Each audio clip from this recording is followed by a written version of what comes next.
Hello and welcome to yet another episode of Witches and Wine. I'm your hostess with the mostest, Lola Stardust, and this is my partner in crime, Silent Stardust. Hello. Hi. You said hi to me like, I know. Hi. Hi. Hello. This is the show where we talk about witchy stuff and we drink wine. Clink and drink and invisible clink and drink to Willow. Just clink, clink. There you go. Yum. So before we start, I gotta do the disclaimer. This is a show called Witches and Wine, meaning we drink wine on the show, and sometimes we get tipsy, and there have been other times when we've been, but it happens. We are not experts in everything that we talk about here. This is a discussion about things that are witchy, and we drink wine and we have a good time. Don't hold us accountable for what you hear and what you see.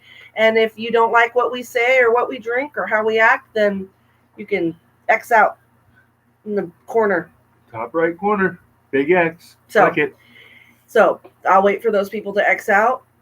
Nope. And they're done. All right. So before we get started with our topic, let's go ahead and turn this over to our wine expert, Silent Stardust. He's going to tell us about the wine we're drinking. Boom. Why, thank you, honey. You're welcome. Tonight, I have chosen a Super Tuscan. Here, I'll hold it. It's called Danielo. Daniela, my brother. It is a very robust, it's Super Tuscan, Cabernet, Merlot, Syrah combination with a little Cab Franc. 93 points rated. Incredibly rich, very dry. Wine that definitely needs to breathe. Yeah. Put it in your decanter for 45 minutes to an hour, bare minimum. How long do we have it in ours? About an hour and a half. Oh, so it's perfect. Yeah, it's definitely a drinking mode. Really good. Yep. Really, really, really elegant, robust, dry wine. About $35 a bottle, so reasonably priced, but a little more elegant than you get at that price point typically. So More elegant. Yeah, we try to be. At least with our wine, we are. Nothing else. Yeah. All right. Well, thank you, honey. Clink and drink this mother. Clink and drink. Yeah. We have 2 viewers. I know. I apologize. So, thank you, guests, as always, for joining us. And if you ever have any comments, please feel free to comment in the comment section. Yes, you can join in the discussion by talking with us. Hi, Annie. Thank you, Annie. Oh, Annie. It's Annie. Yeah. It's Annie. We're up to 4 guests now, so our audience is growing. Oh, my gosh. Yeah. We're popular. So, before we start... Oh, my zipper. Before we start our topic... Daniel! Yeah. Yay, Daniel! Hi, Daniel. Daniel. Oh, Daniel. Willow says hi. She's in our studio audience. Yep, Daniel's so excited. Daniel was he's not former. He's always our coven brother, but we were in our older... a former coven that we were all in together. And so... Not me, but... But I still love Daniel. But we love him. We still love you. Hey, speaking of that, Daniel, I just got your voter card in the mail. Oh, wait, no, I already talked to him about it. We can throw it away. Okay, cool. Yep, it's all taken care of. Anyway, so... first of all, we want to... talk about what that's a be to you too.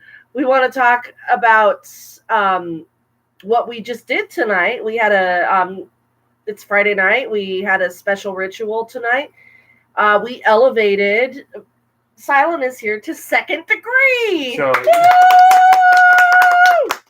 I'm very excited, very proud. He is a 2nd degree high priest of the old ways. He is clergy. He's ready to start teaching and running some stuff. And thank you, Daniel. Thank you, it's exciting. You want to talk about, without giving away too much, how you feel about getting to 2nd degree? It's an honor. This is something I never could have imagined myself doing. I was the most anti-religion, anti-spirituality person. And then I found the craft, and through my wife, and I thank her and people of the woods that helped open my eyes to what was my path. And here we are now, me being clergy and wanting to spread the word of the Lord and the Lady, and it's just a feeling that I mean, it's hard to describe. It's, you know, you guys described about being home. It's it's what I look forward to day in, day out, is how I could increase my contact with deity and make the world a better place through the Lord and the Lady. And he tells me that he thinks about our coven and thinks about the craft all day when he's at work. He can't wait to see us. He can't wait to practice stuff.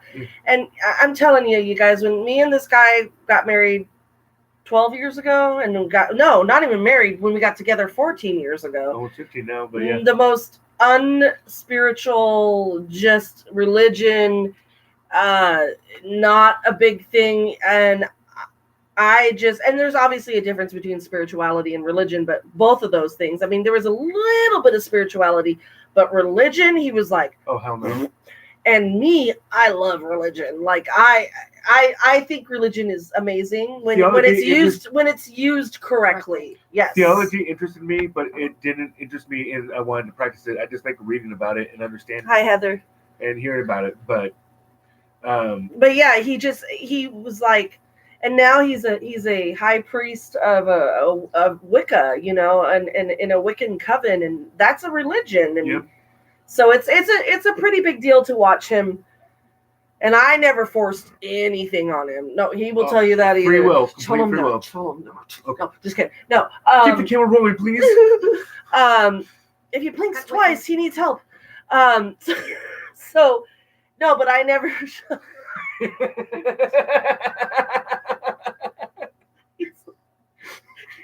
He's really not blinking twice.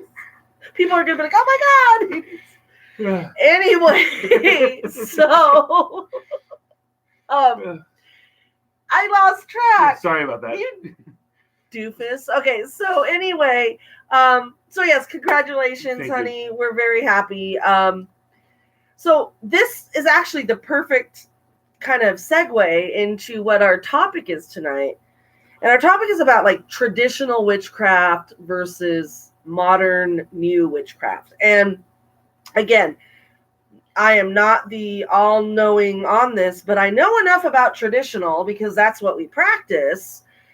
But I have also been, well, like many of us of a spiritual nature, and a lot of Wiccans I know, a lot of witches I know, like to absorb information. And so that's what I do. I love to read anyway. So I've been reading a lot, and it's funny because I got that tarot deck that's a little more newer, and sorry, I got the hiccups, and the basic witches. Yep.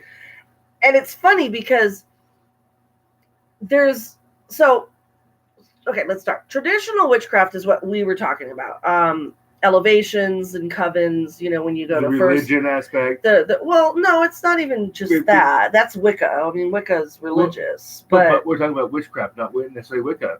But Wicca is witchcraft. It's the religious side of witchcraft. It's the religious side. Here we go. See, look at the debate we're getting into already. We're going to start punching each other out. And this is what a lot of the old school versus new school is. Yes, so we got, I guess it's old school, new school.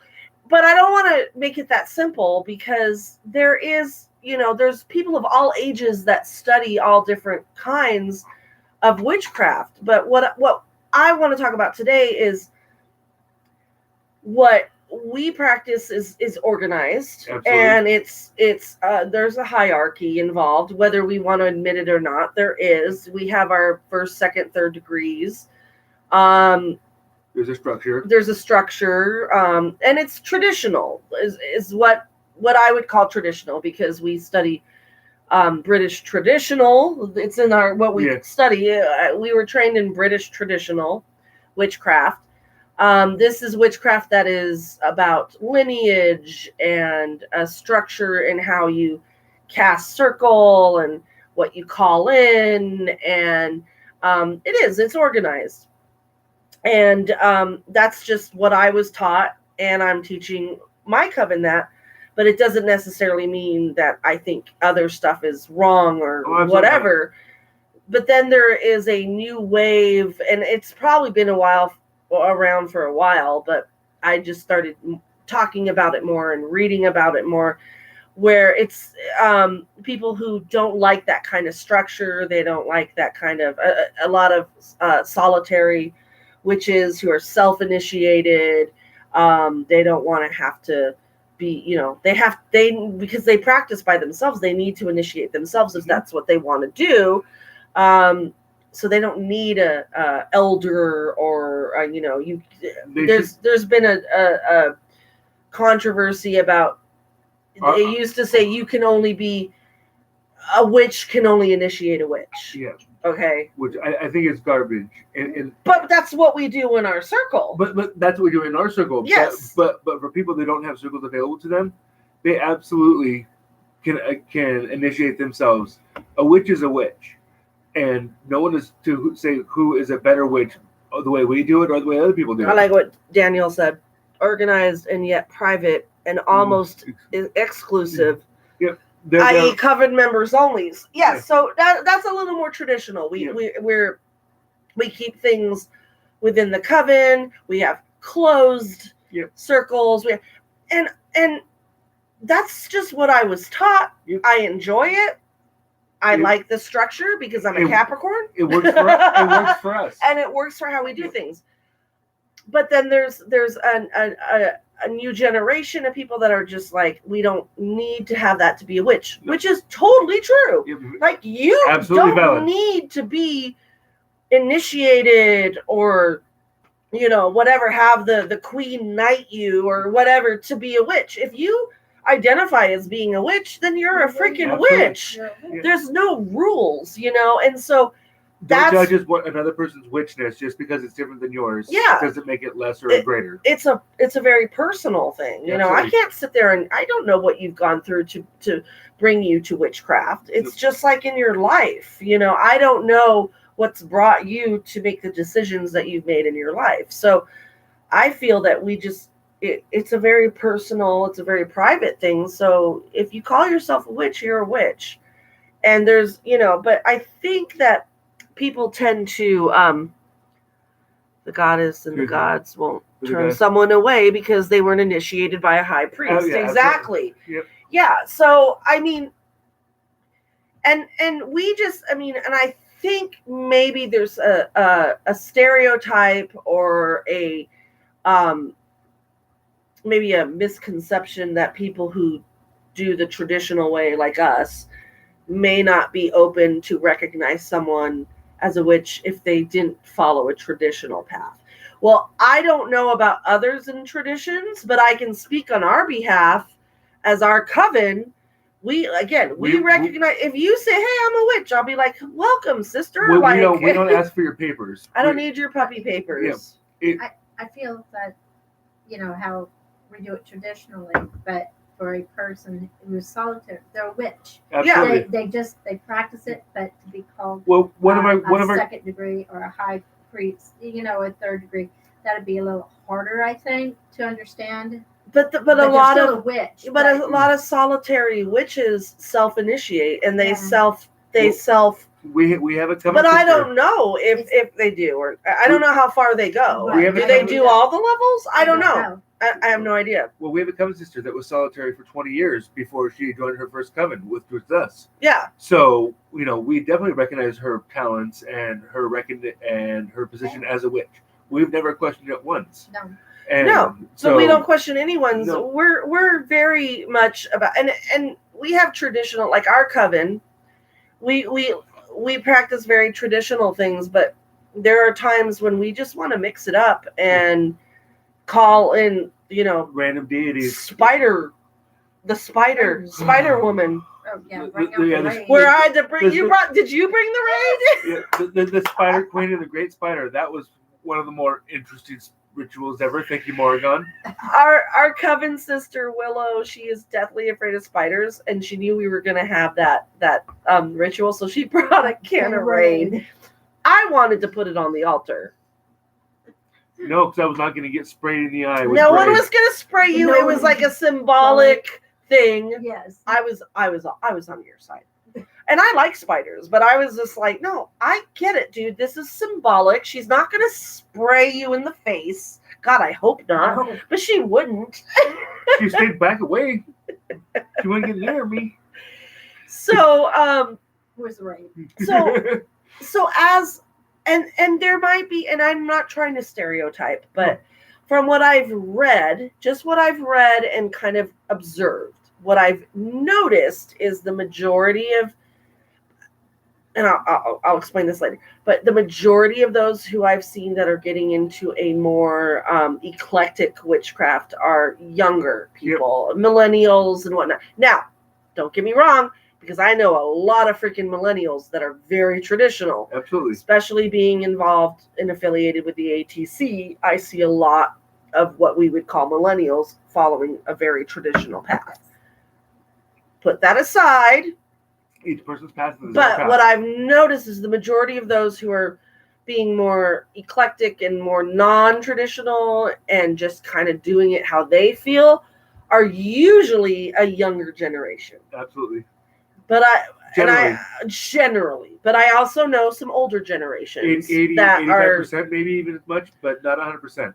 I'm just saying. And so the reason why I think this, and we've talked about it, is we do have a younger generation of people who don't want to be told what to do. And that's not unheard of. I mean, when I was in my 20s and teens, I knew what I needed to do. No one could tell me otherwise. I may have been wrong. Yeah. Damn it, I knew. Yeah, and I mean, if I was practicing witchcraft, that's the thing though, is in my 20s, it was in the 90s, I was a teenager in the 80s. Witchcraft in the 80s was just starting to kind of make its way. I didn't even understand about Wicca as a religion. I was just like witchcraft. You do spells and you worship nature. I mean, that was, so Wicca is a little more organized, and a lot of people don't like that organized aspect. I didn't think I would, like, seriously, like I really, but then I wasn't surprised because I've always been a lover of religions, different religions, theology. I just love all of that. I think it's so amazing. I don't care what God you're worshiping. When people get together to worship God or gods or deity or aliens, whatever they want to worship, and they get together in a group, so much power in that. So anyway, so yeah, I mean, if anyone has any thoughts on that or whatnot, sorry, I'm rubbing my jaw. I just had some back molars removed on each side, and I've got a sore jaw. So anything, where are we at? That's not the reason why.